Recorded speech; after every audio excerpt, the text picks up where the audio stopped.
स्त्री सदस्यांनी पेन उपप्रादेशिक परिवहन कार्यालय परिसरात राबवली स्वच्छता मोहीम।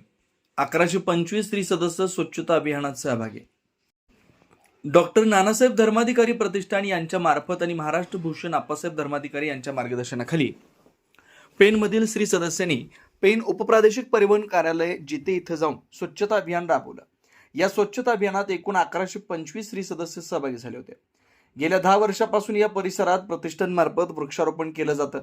वृक्ष लागवड व त्यांचं संवर्धन करण्याच्या हेतूनं परिसरात गोळा झालेला सुका कचरा उचलून पेन उपप्रादेशिक परिवहन कार्यालय परिसराची स्वच्छता करण्यात आली।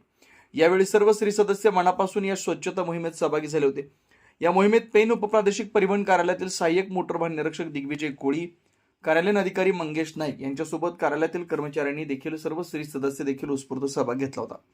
डॉक्टर नानासाहेब धर्माधिकारी प्रतिष्ठान अंतर्गत पद्मश्री महाराष्ट्र भूषण डॉक्टर आप्पासाहेब धर्माधिकारी यांच्या प्रेरणेने स्वच्छता राबवली।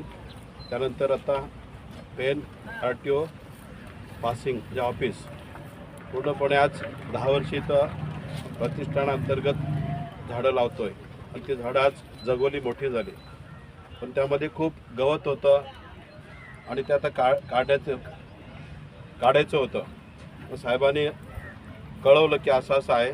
त्या अंतर्गत सर्व प्रतिष्ठानचे स्त्री सदस्य येऊन आज पूर्णपणे गवत साफ केला। साहेब आम्ही जे काय आता करतोय एवढे आले आहेत केवळ आप्पासाहेबांच्या मार्गदर्शन अंतर्गतच, आणि जे काय करतोय ते निष्काम करतोय।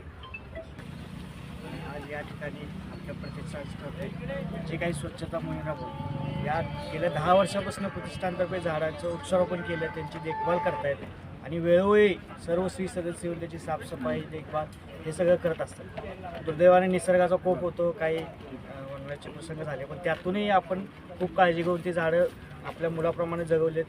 त्याचप्रमाणे आपल्या पेन RTOच्या जित्याचं जे ऑफिस आहे नवीन, त्या कार्यालयाच्या आजूबाजूला साफसफाई खूप मोठ्या संख्येनं आणि खूप उत्साहानं स्त्री सदस्यांनी आपली सेवा दिलेली आहे। हा एक फार मोठा म्हणजे आमच्यासाठी खूप चांगली गोष्ट आहे। स्वच्छताही होते आणि हे जे काम आहे ते करतात ते जसं आपण म्हणला सिंडिकेट मिळवलं बरोबर त्या तसंच आहे आणि खूप मनापासून सगळ्यांनी केलं।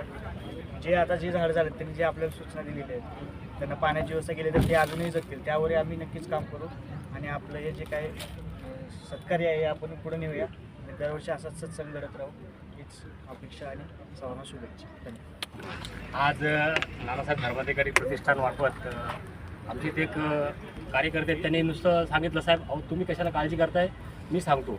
त्यांनी कल्याणकर काकांना फोन केला आणि काकांनी वरती मांडलं। तिकडून आधी आपली आज्ञा झाली की आमचे सदस्य येतील त्याप्रमाणे आज सुनील भाऊंना सांगितलं, त्यांनी सांगितलं 1000-1500 लोक आणतो आणि 1 दिवसात साफ होतं, पण काल दुर्दैवी घटना घडली आणि वणवा लागला। आम्हाला वणवा रेषाच साफ करून घ्यायची होती, जरी गवत नसतं साफ झालं तरी माणसं कमी असतील चालली असती, पण भाऊ बोलले मी घेऊनच येतो। 1000-1500 माणसं घेऊन पण ती आज घेऊन आली आणि स्त्री सदस्यांनी आज अतिशय उत्तम स्वच्छता केलेली आहे, म्हणजे परत वर्षभर बघायला नको अशी स्वच्छता केलेली आहे।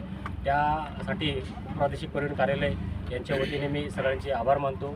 धन्यवाद। जय सच्चिदानंद।